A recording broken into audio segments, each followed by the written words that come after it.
건강하셨습니까? 아멘. 오늘은 주께서 감사하시고 떡을 떼어 제자들에게 먹으라 하시니, 이런 제목으로 떡을 떼다에 대해서 말씀을 합니다. 떼다라는 것은 바차의 바차, 베이트, 차대, 아이.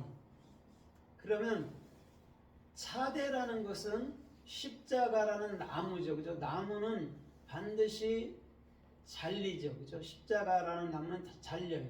그 다음에 그것을 기둥으로 세우고 그곳에다가 사람들을 못 박아 버리는 것이죠. 그럼 이게 무슨 말이냐면, 인류의 모든 역사는 우리의 마음으로부터서 계획됐고 실행됐는데, 그곳에 에덴 동산이 있고 그곳에 골고다 언덕이 있는 거예요. 그래서 이 베이트라는 마음이 굉장히 중요해요. 그래서 그곳에 십자가를 세워서 예수님이 친히 달리심으로 모든 것을 책임지고 모든 것을 해결하신 거예요. 그게 차대예요. 근데 기본값은 낚싯바늘이거든요. 낚싯바늘은 뭐냐면 그 물고기들을, 그렇죠? 아가미에 걸어서 물고기를 죽여요. 그 다음에 그거를 맛있게 요리해서 먹는 것이죠. 그래서 십자가에서 우리 주님이 인류의 모든 영혼들을 다 죽여서 오늘 진짜 주님이 먹음직한 진짜 그리스도인으로 우리를 만들겠다라는 의미, 그게 차대. 그 다음에 아인이라는 것은 우리가 예수님으로 말미암아 이제는 그리스도를 볼 수 있고, 예수님으로 말미암아 우리 안에서 참된 말씀을 들을 수 있는 것, 볼 수 있는 것, 또 마음으로부터 깨우칠 수 있는 것, 그걸 아인이라고 얘기해 준다는 것이죠. 그래서 이 바차라는, 떼어줬다라는 것은 뭐냐면 더 잘게 말씀을 세미하게 정확히 한 단어 한 단어, 한 말씀 한 말씀을 정확히 해석하라는 의미이기도 한 것이라는 것이죠. 그게 바차라는 의미라는 것이죠. 그러면 오늘 이 바차라는 떼어내다, 아니면 떡을 떼다의 이 바차가 또 어떻게 쓰였는지 우리가 좀 살펴보도록 하겠습니다. 마태복음 14장에 보면 예수님이 그 수많은 제자들, 무리들을 데리고, 그렇죠? 빈들에 있었죠. 그때 3일길에 아무 것을 먹지 못했거든요. 그때 예수님이 그들을 보면서 불쌍히 여기셨다라고 얘기해 줘요. 불쌍히 여기셨다 얘기해 주면서 그에게 너희에게 먹을 것이 있느냐 이렇게 묻죠. 그때 우리 한 아이가 있는데 떡 5덩이와 물고기 2마리가 있나이다 이런단 말이에요. 그것을 가지고 하늘을 우러러 축사 감사하시고 그것을 떼어서 모든 사람에게 준 거라는 것이죠. 그게 오병이어의 기적이에요. 그래서 그들이 참으로 5,000명이라는 무리들을 먹였다라고 얘기를 해주고 있습니다. 이게 무슨 말이냐면, 정확히 아이가 갖고 있는 물고기 2마리, 그렇죠? 예수 그리스도, 떡 5개, 모세 오경, 정확히 말씀을 우리 마음으로부터서 바차 정확히 이해하게 되면 그들은 먹고 배부른 까닭으로 주님 따라다니진 않는다라는 것이죠. 설령 예수께서 안 먹여준다 해도 따라할 수 있는 그런 사람들, 그게 바차라는 거죠. 그래서 떡을 정확히 떼서 먹을 줄 알아야 되는 것이죠. 이것은 예수 그리스도였고, 그 그리스도, 아이라는 그리스도는 우리 안에서 반드시 생명의 떡으로 존재해야 되는 거구나를 알아야 된다라는 것이죠. 그게 오병이어의 기적이라는 것이죠. 그 다음에 더 나가서 마태복음 15장에 보면 2가지 비유가 나오죠. 그죠? 가나안 여인이 떡을 달라 합니다, 예수께. 그때 내 떡은, 자녀들의 떡은 개들에게 주지 않는다라고 얘기해 줘요. 그래서 그 여인이, 그 하물며 개가 내가 옳소, 그 개가 맞지만 개들도 주인의 상에서 떨어지는 부스레기를 먹나이다 이렇게 말할 때, 여인아 내 믿음이 크도다, 내 딸이 온전하게 되었다 이렇게 됐단 말이에요. 거기서도 그 떡 부스레기를 말하는 게, 그게 뭐냐면 그 한마디 한마디 말씀을 정확히 가나안 여인이 참으로 이해를 했다라는 것이죠. 그런데 이 여인의 이름은 없어요. 그냥 스로보게 여인 아니면 가나안 여인 이렇게만 해석해 놨다는 것이죠. 그럼 우리 각자 교회를 얘기해 주는데 우리가 마음으로부터서 이 바차라는 거 정확히 십자가를 우리 마음 가운데로부터 알고 주께서 우리 마음 가운데 주시는 말의 뜻을 정확히 알게 된다면 우리는 큰 믿음이다 말하고 온전하게 됐다 말씀을 듣고 구원에 이르렀다 네 딸도 구원했다 이렇게 말씀을 듣는 것이라는 것이죠. 그래놓고 뭐라고 그러시죠? 거기서는 또 7병2여의 기적을 베푼단 말이에요. 물고기 2마리와 빵 7개를 또 갖다 놓고 말하는데 거기는 또 4천이라고 얘기를 해준단 말이죠. 4천이나 5천이나는 큰 의미가 없어요. 뭐냐면 알레프라는 천이라는 것은 하늘의 것을 배운 자들을 얘기해 주는 거죠. 그러고 난 다음에 부스레기를 버리지 아니하고 12강줄이 가득 또 7강줄이 가득 담아 놓은 것이죠. 오늘 그 강줄이라는 그리스도 안에 우리가 정확히 담겨져야 된단 말인 줄 믿습니다. 거기서도 참으로 남은 것이잖아요. 그죠? 남은 것. 오늘 우리 각자가 바차가 돼버리면 우리 각자가 잘게 부서진 잘게 잘라진 생명의 말씀들이 되면 그리스도 안에서는 정확히 하나가 된다라는 의미로 말씀해 주는 거라는 것이죠. 그래서 마태복음 26장에서도 주님께서 참으로 성만찬을 보여주면서 먼저 떡부터 떼시죠. 감사하고 그 다음에 먹으라 하고 두 번째 잔을 잡고 또 참으로 축사하고 또 먹으라 이렇게 얘기 준단 말이죠. 그러면 오병이어의 기적은 지금 성만찬으로 이어지고 성만찬은 우리가 정확히 예수를 그 예수라는 그 율법을 복음 그리스도로 정확히 해석할 때에 성만찬이라는 것은 그리스도가 내 안에서 우리의 모든 말씀들을 깨우쳐 주시는 그것이 성만찬이구나 아니면 이게 예수님의 육체구나 아니면 예수님의 성경 66권이라는 것을 정확히 알게 되면 된다라는 것이죠. 그게 성만찬이라는 것이죠. 그래서 누가복음 24장 30절에서도 엠마오로 가는 두 제자가 슬픔빛을 띠고 가죠. 누가복음 10장에도 부자 청년이 슬픔빛을 띱니다. 슬픔빛을 띠는 것은 뭐냐면 비단 예수가 죽어서 그런 게 아니에요. 율법을 갖고 있는 자들은 슬플 수밖에 없는 거예요. 기쁠 수가 없는 거예요. 자기들이 추구했던 메시아가 죽었거든요. 그런데 예수님이 동행 중에서 떡을 떼서 그들에게 줄 때 그들이 받아먹고 난 이후에는 눈이 밝아지고 예수가 그리스도임을 알아봤다라는 것이죠. 그래서 이 사람들은 즉시 예루살렘으로 다시 귀환합니다. 이게 뭐냐면 율법주의라는 것은 절대적으로 어떤 큰 일이 닥쳤을 때 그것에서 무너져 버린다는 거죠. 그런데 반대로 복음을 가진 자들은 절대 무너지지 아니하고 어떤 것에서도 승리할 수 있는 그런 삶들이 있다는 것을 보여주는 것이죠. 그게 떡을 떼어주다 할 때가 바차란 말이에요. 먹으라 할 때가 아칼이고 아칼이라는 게 뭐냐면 알렙은 배우는 것이죠. 카프는 그것을 내 마음으로 담아놓는 것이고 라메드라는 것은 예를 들면 끊임없이 주님을 읽히고 익혀주고 그것이 아칼이란 말이에요. 다 먹으라 받아 먹으라 할 때가 그거라는 것이죠. 그래서 주님께서는 반드시 먼저 우리들에게 말씀을 참으로 배워주시고 그 말씀을 따라서 강하고 담대하고 흔들리지도 않고 참으로 염려근심하지 않도록 우리 주님을 만들어 주신다는 것이죠. 그래서 우리가 예수님께서 자기 자신을 참으로 십자가에 찢어서 오늘도 우리 마음 가운데 넣어주는 것, 그렇죠? 그것이 오늘 바차라는 것이죠. 그러면 그걸 따라서 사는 자들은 절대 이것저것에 치우치지 않는다는 거죠. 왜? 그리스도라는 소망이 단 하나의 소망이 저와 여러분들의 마음속에 있기 때문에 그렇다라는 것이죠. 그 자가 복이 있는 것이죠. 그래서 사도행전 2장 46절로 47절에도 보면 거기에 보면 마리아와 함께 제자들과 참으로 120문도들이 모여서 그렇죠? 기도도 하고 또 전심으로 떡을 떼며 교제하며 나누며 이렇게 얘기해 주고 있단 말이에요. 떡을 뗐다라는 게 뭐냐면 항상 생명의 온전한 말씀을 정확히 모든 사람들에게 해석해 줬다라는 것이죠. 그게 곧 뭐죠? 그게 곧 먹는 거죠. 떡을 떼는 거죠. 그 다음에 또 나누는 것이죠. 또 그 다음에 서로 교제하는 것이죠. 그러면 이 초대교회의 모든 것이 이루어졌던 것은 말씀 안에서 이루어졌다라는 것이죠.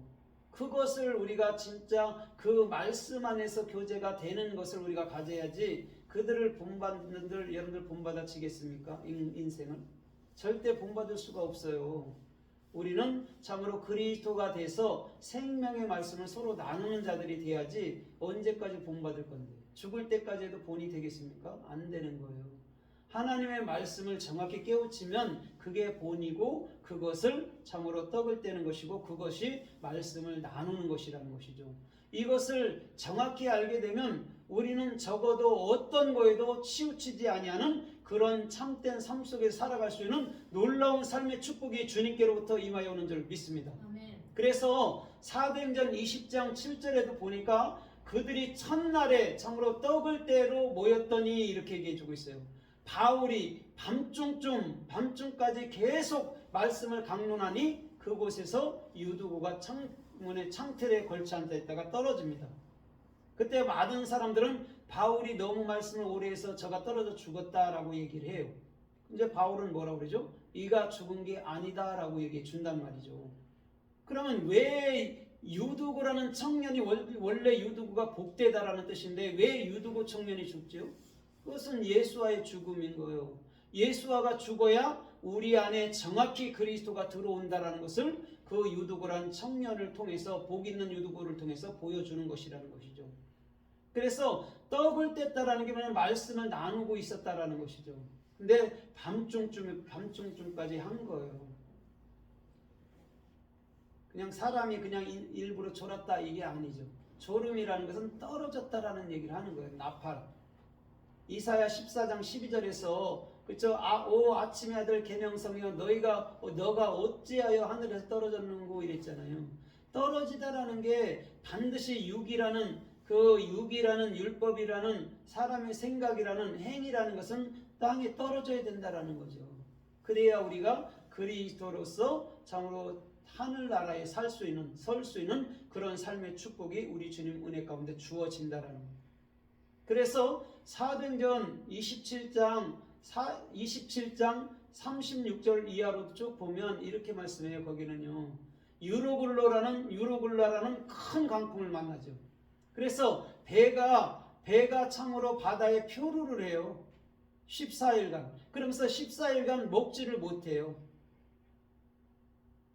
먹지를 못한다고 14일 동안. 그런데 이제는 사도 바울이 정확히 하나님의 음성을 듣고 난 이후에는 너희가 먹을 게 있으면 이제는 조금씩 떼어서 먹으라 그런다고. 거기에 지금 그 바차가 쓰였단 말이죠. 그러면서 그들이 배 안에 있는 자들은 절대 참으로 아무 해가 없으리라 그런단 말이죠. 그 배에 있던 자들이 276혼이다 이렇게 얘기해 주고 있어요. 오늘 정확히 하나님의 말씀을 이해한 자들은 바울의 말을 따를 줄 믿습니다. 아멘. 선장의 말을 따르지 않아요. 근데 율법적인 사람의 생각을 가진 사람들은요, 선장의 말을 더 귀하게 신뢰를 한다고요. 그런데 정확히 말씀을 이해한 자들은요, 사도 바울 말씀에 신뢰를 해요. 그래서 그 안에 있던 276혼이라는 모든 사람들이 단 하나도 여러분 손상을 입지 않았다라는 것이죠.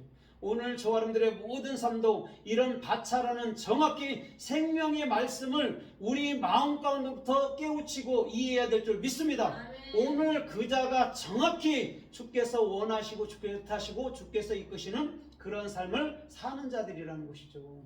그것이 있다면 어느 곳에 가든지 뭐 염려가 되겠습니까? 그곳에서도 주님은 참으로 우리들의 왕이 되어주시는데요.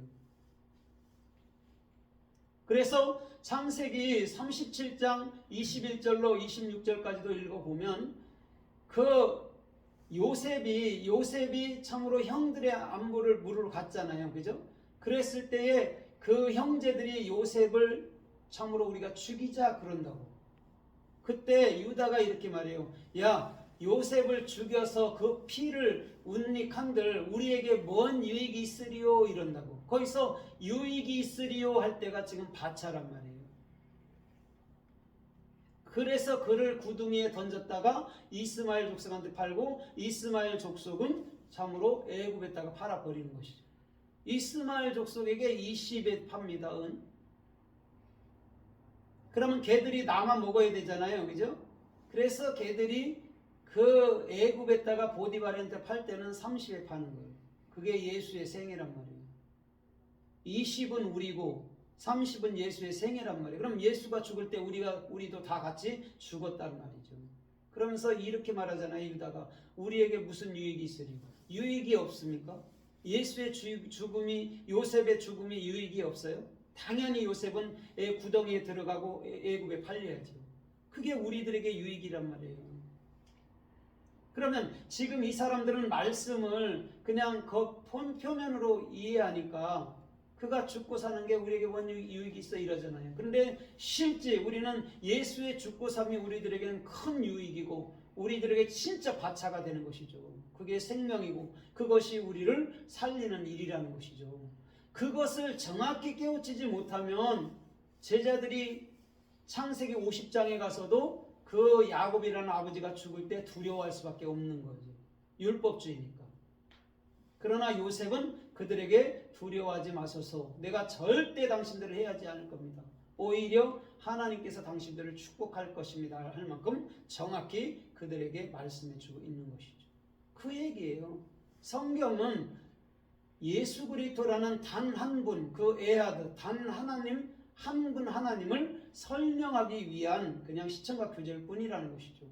그럼 그것을 정확히 이해하게 되면 당연히 요셉이, 당연히 예수가 십자가에 죽어야 되고 당연히 우리 안에서 예수가 그리스도로 부활해야 되고 재림 승천 완벽하게 이루어서 오늘도 하늘나라로 살아갈 수 있는 그런 진정한 그리스도인이 돼야 된다는 거죠. 본받으러 가는 거 아니에요. 본받으러 가는 건 종교행위예요. 본 받아지던가요? 안 받아져요. 절대 안 된다고. 우리는 되는 거예요. 말씀을 이해하면 네가 됐다 이렇게 얘기하는 거예요. 우리가 아이들한테도 신부름 돈 주고 신부름 시킬 때도 뭐 사오라 그러면 이해하면 그게 된 거잖아요. 그 얘기란 말이에요. 말씀을 이해하면 네가 착하게 살았다, 바르게 살았다, 네가 온전한 행위다 이렇게 얘기해 준단 말이에요. 그게 얼마나 복이 있습니까? 내가 너 바르게 사나 안 사나 하나하나 볼 거야. 그러면 우리는 천국 될 자가 단 하나도 없단 말이에요. 그만큼 주님은 의롭고 선하고 거룩하고 완전하신 분이라는 것이죠.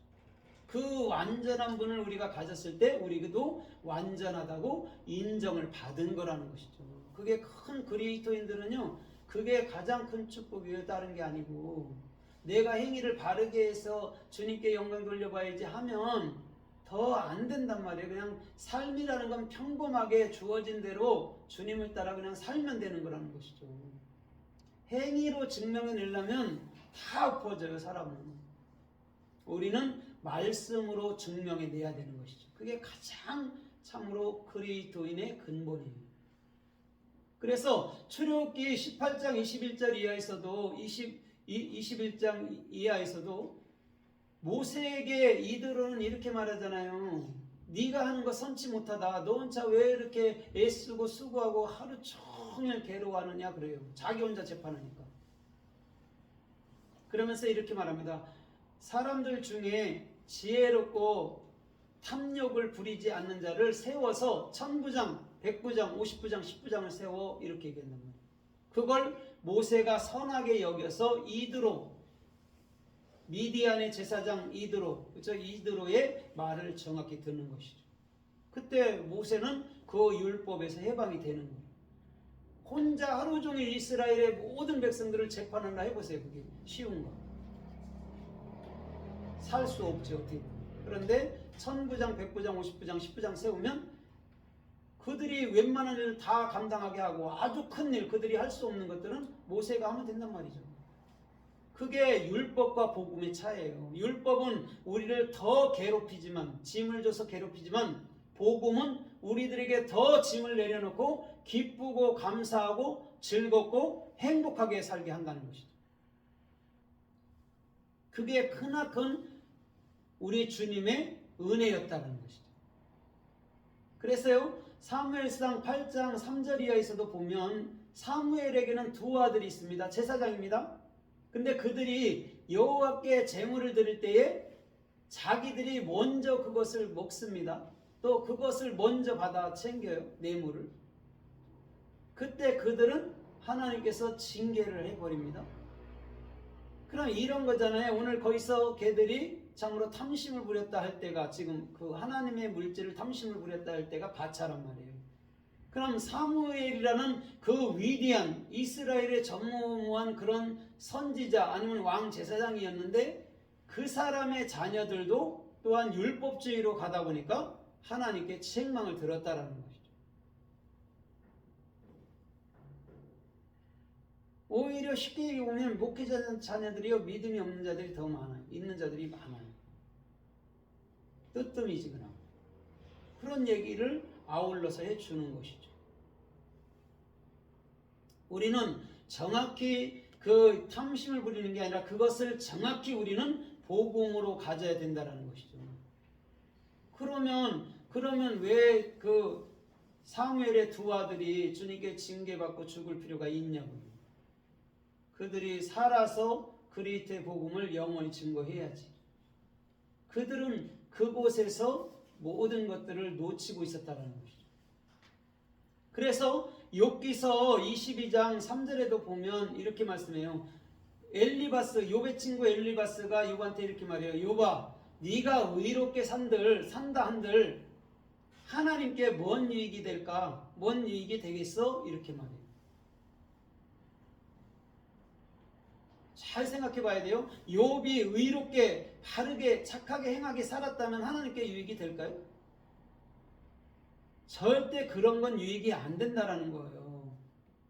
그럼 엘리바스가 하는 말이 뭐냐면, 네가 말씀을 정확히 이해하면 네가 네 스스로 나는 선해, 나는 의로워, 나는 거룩해, 나는 착해 하지 못한다라는 거예요. 그걸 책망하는 거예요. 엘리바스는 욥한테. 너만 의롭고 우리는 다 나쁘냐? 이런 것이죠. 네가 의로우면 우리도 의롭고 네가 불의하면 우리도 불의한 거야, 이런 얘기를 하는 거예요. 그럼 욥은 자기 순전함을 지키고자 그냥 앞다문을 쓰면서 살아보려고 했다라는 것이죠. 그런데 욥기서 19장만 봐도 욥이 얼마나 막 그 한탄하면서 씁니까? 내 고난이 그냥 천년필에 기록됐으면 좋겠다 막 그러고 얼마나 자기의 아픔을 토로합니까? 그러니까 엘리바스가 너 그게 의로운 거라고 생각해? 이런 말이에요. 거기서 유익이 되겠냐 할 때가 바차란 말이에요.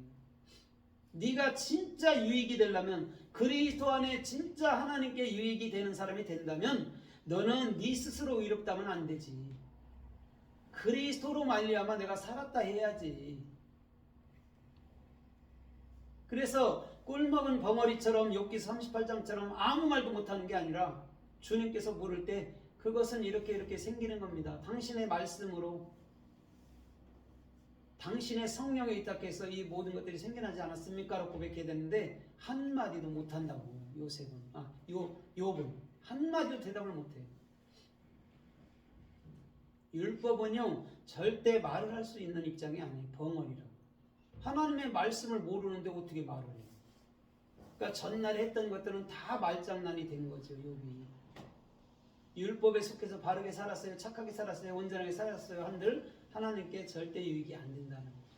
그럼 반대로 하나님께 유익이 된다는 것은 뭘까요? 복음으로 사는 것. 그게 유익이 되는 거예요. 그걸 주께서 뭐라 그래요? 내가 너를 통해서 영광을 받았다 이러는 거예요. 그게 영광이에요. 복음을 알아먹은 거. 복음이 된 것을 우리 주님은 영광이라고 말씀한다는 거죠. 그래서 욥기서 27장 8절에는요 이렇게 말씀해요. 욥이 비유로, 야 위선자들아, 너희들이 그 취한 건, 너희들이 취한 그 유익, 그런 것들이 하나님께 유익이 되겠어? 그 다음에 그들이 품었던 게 그게 그들에게 소망이 되겠어? 이렇게 얘기합니다. 욥이 또 반대로 그 친구들한테 너희들이 그거 한 거, 위선자들아 너희들이 한 거 그거 유익이 되겠어? 이렇게 얘기해줘. 또 소망이 되겠어? 이렇게 묻는다. 그러니까 이 욥과 욥의 세 친구들은 서로 뭐 하는 것이죠? 복음을 제시해서 그가 복음으로 살도록 만들어 주는 거예요. 4명이잖아요. 마태복음, 마가복음, 누가복음, 요한복음. 예수님도 사복음 얘기했잖아요. 그 얘기라고.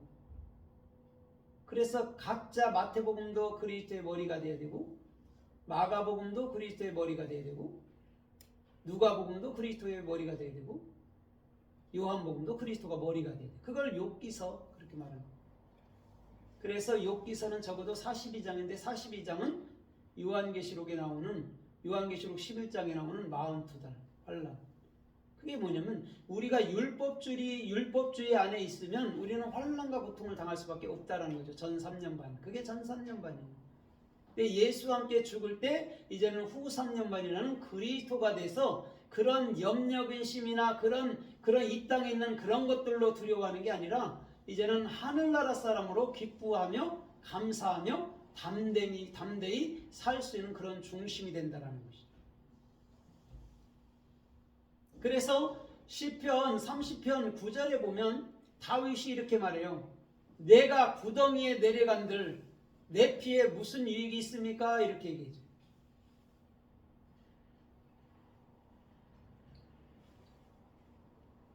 예수님이 더 쉽게 얘기해서 풀어보면 예수님께서 구덩이 십자가로 내려갔잖아요. 아까 요셉이 구덩이로 내려가는 것처럼.